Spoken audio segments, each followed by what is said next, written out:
nombre es Roman Wilson y yo represento a Pitágoras. Pitágoras nació en la isla de Samos de Grecia en el 570 a.C. y murió en Metaponto en el 469 a.C.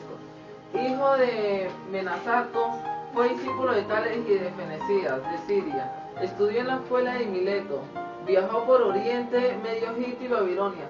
Sufrió el exilio para escapar de la tiranía del dictador Samio Policranes, por lo que vagabundeó hasta establecer en el 531 a.C.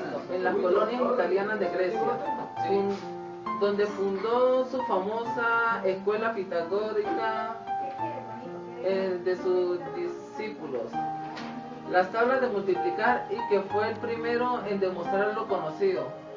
Teorema de Pitágoras sobre la relación en los lados de un triángulo rectángulo, aunque ya los egipcios y los babilonios lo usaban en sus cálculos, construcciones, entre otros. Pitágoras 582 a.C. y 500 a.C., filósofo y matemático griego cuya doctrina influyeron mucho en Platón. Pitágoras fue instruido en las enseñanzas de los primeros filósofos jonios, tales de Mileto, Anaximandro y Anaximanes. Se dice que Pitágoras había sido condenado a exiliarse de Griega al sur de Italia, donde fundó un movimiento con propósitos religiosos, políticos y filosóficos, conocido como pitagorismo. La filosofía de Pitágoras se conoce solo a través de la obra de sus discípulos. Mi nombre es Mágica Brigitte y yo voy a representar a Stéphanie Germain. Nació el 1 de abril de 1776 en París, hija de Ambroise Francoise Germain, que llegó a ser presidente del Banco de París. Vivió en una era de preconceptos y chauvinismo, y para realizar sus investigaciones se vio obligada a asumir una identidad falsa, estudiar en condiciones terribles y trabajar en aislamiento intelectual. Al no poder asistir a la escuela porque no aceptaban mujeres, se las arreglaba para recibir apuntes de los profesores.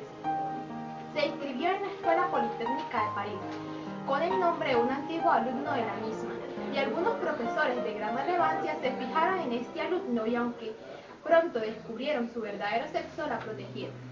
En 1801 comunicó al matemático alemán Karl Gauss unos resultados que le parecían interesantes sobre teoría de números, y nuevamente firmó M. Leblanc, estudiante de École Polytechnique. A partir de entonces estableció con Gauss una correspondencia regular.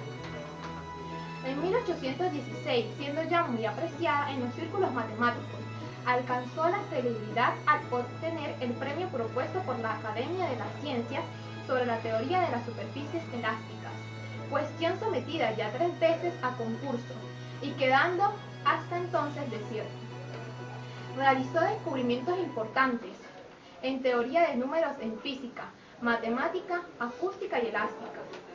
Sofía Germain iba a recibir el título de doctor honoris causa de la Universidad de Göttingen, en la que trabajaba Gauss, pero murió un mes antes de la fecha, el 26 de junio de 1831 en París. Gutiérrez Hugo y represento a Cauchy. Nace en París en 1789 y murió en Francia en 1857. Fue matemático francés, era el mayor de los 6 hijos de un abogado católico y realista. Tuvo que retirarse a Quarley cuando estalló la revolución. Allí sobrevivieron de forma precaria y por lo tanto Cauchy creció desnutrido y débil. Fue educado en su casa por su padre y no ingresó a la escuela hasta los 13 años, aunque pronto empezó a ganar premios académicos. A los 16 entró en la École Parisina y a los 18 asistía en una escuela de ingeniería civil, donde se graduó 3 años después. Su primer trabajo fue como ingeniero militar para Napoleón, ayudando a construir las defensas de Cherburgo. A los 24 años volvió a París y 2 años después demostró una conjuntura de Fermat que había superado a Euler y a Gauss.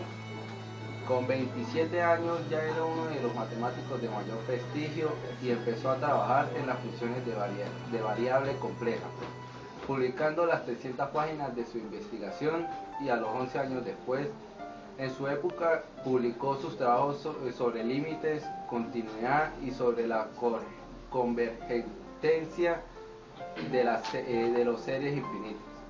En 1830 se exilió en Turín, donde trabajó como profesor de física matemática hasta que regresó a París, y desde ahí pasó su resto enseñando la Sorbona. Soy Torres Gabriel y vengo a representar a George Bowley. Nace en el Reino Unido en 1815, en la actual Irlanda, y muere en 1864. Viene de una familia venida y pudo convertirse en monje, pero no pudo, pues tenía que mantener y se había obligado a mantener a sus padres.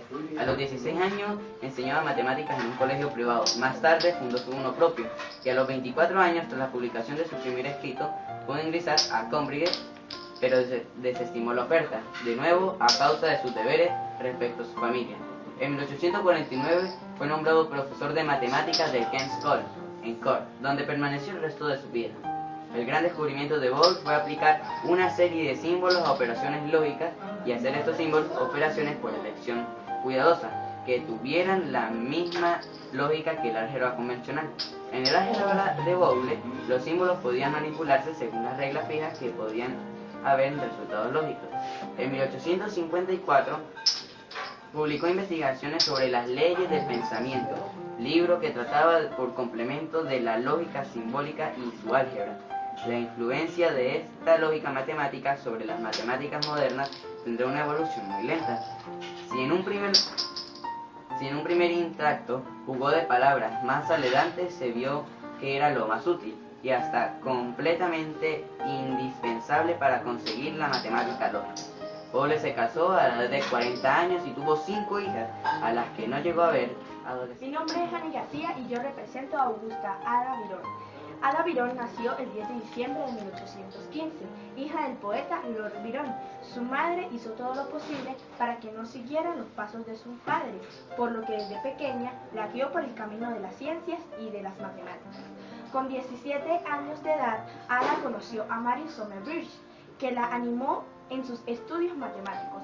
Durante una cena organizada por Somerbridge en noviembre de 1834, Ada oyó a Charles Babbage hablar de sus ideas sobre la máquina analítica, y a partir de ahí surgió la colaboración entre ambos. Babbage trabajó sobre este proyecto y realizó una conferencia sobre sus trabajos en un seminario de Turín ubicado en Italia en 1840, y un matemático italiano llamado Manebrae escribió un artículo en francés sobre todo lo dicho por Babbage. Ada, que estaba casada desde 1843 con el conde de Lovelace y era madre de 3 niños, tradujo este artículo, y cuando se lo enseñó a Babbage, este le sugirió que añadiera sus propias ideas. El resultado fue que las notas que añadió Ada eran 3 veces más del artículo original. En dichas notas, que fueron publicadas en 1843, ella predijo que la máquina de Babbage podría ser usada tanto para un uso práctico como científico. Ada sugirió a Babbage escribir un plan para que la máquina calculase números de Bernoulli. Este plan es considerado el primer programa de ordenador y por ello se considera a Ada el primer programador de la historia. Existe un lenguaje de programación desarrollado por el Departamento de Defensa de USA en 1979, que lleva su nombre Ada. Fue una mujer adelantada a su tiempo que lamentablemente murió muy joven, con 37 años de edad. Gracias. Mi nombre es Sánchez Natalí y yo vengo a representar a Marie Curie. Fue una revolucionaria en el mundo de la química y de la matemática, junto a su marido Pierre Curie, los cuales destacaron en el campo de la química y de la física. Grandes fueron sus inventos, los cuales le costaron la vida. Marie Curie nace en Polonia el 7 de noviembre de 1867. Durante su infancia y su adolescencia vivió en su ciudad natal, Varsovia, en la cual viajó a París en 1891 para continuar sus estudios. Estuvo casada con Pierre Curie y fue madre de 2 niñas. Su infancia estuvo marcada por la muerte de uno de sus hermanos y de su madre, cuando ella apenas contaba con unos pocos de años. Por eso abandonó la religión católica y se hizo agnóstica en el colegio. Destacando siempre su pasión por la lectura, le hizo alcanzar grandes puestos en todas las ramas por lo que siempre era el número uno de su clase. Al poco tiempo conoció al que será su marido en el año 1895. Se casó. El matrimonio duró 11 años, tras la muerte de Perry en un accidente. Gracias a sus inmensas labores ganó 2 premios Nobel. El primero en 1903, galardonada junto a su marido, siendo el primero en la rama de física por su contribución en la radiactividad, y el segundo en 1910 en la rama de química por sus avances en el descubrimiento de nuevos elementos. Muere en 1934 por anemia aplásica, consecuencia a las largas exposiciones a la radiación, y su hija recibió un Nobel un año después por el descubrimiento de la radiactividad artificial. Un gran trabajo fue el que realizó el matrimonio Curie, destacando entre sus descubrimientos estudiar la hoja radiactiva de partículas en uranio. El tornio producía radiactividad, una de las obras matemáticas de la época. Aislaron el polonio, realizaron diversos estudios en el campo de la radioactividad.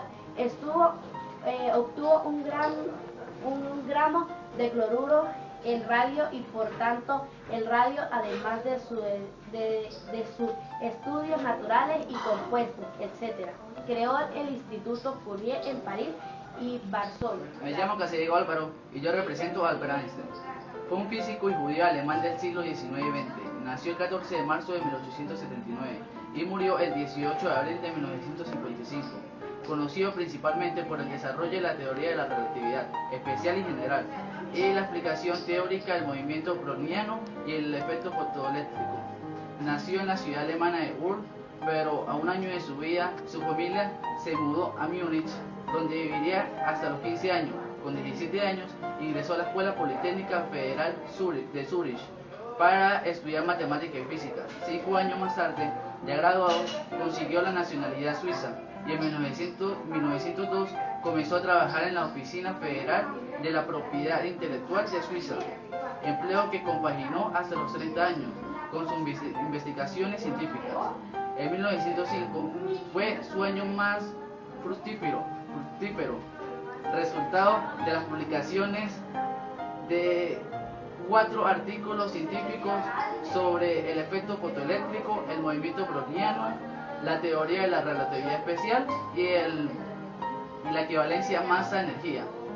El primero le valió el premio Nobel de Física de 1921, el segundo el grado de doctor, y los 2 últimos le consagraron con el tiempo como el mayor científico del siglo XX. En 1908 comenzó a ejercer como profesor de física en la Universidad de Berna, cargo que continuaría años posteriores en Praga y finalmente en Berlín, ciudad que vivió hasta que el ascenso del régimen nazi le hiciera abandonar Alemania y mudarse a Estados Unidos en 1932. Allí impartió docencia en Estados Unidos en un instituto avanzado de Princeton.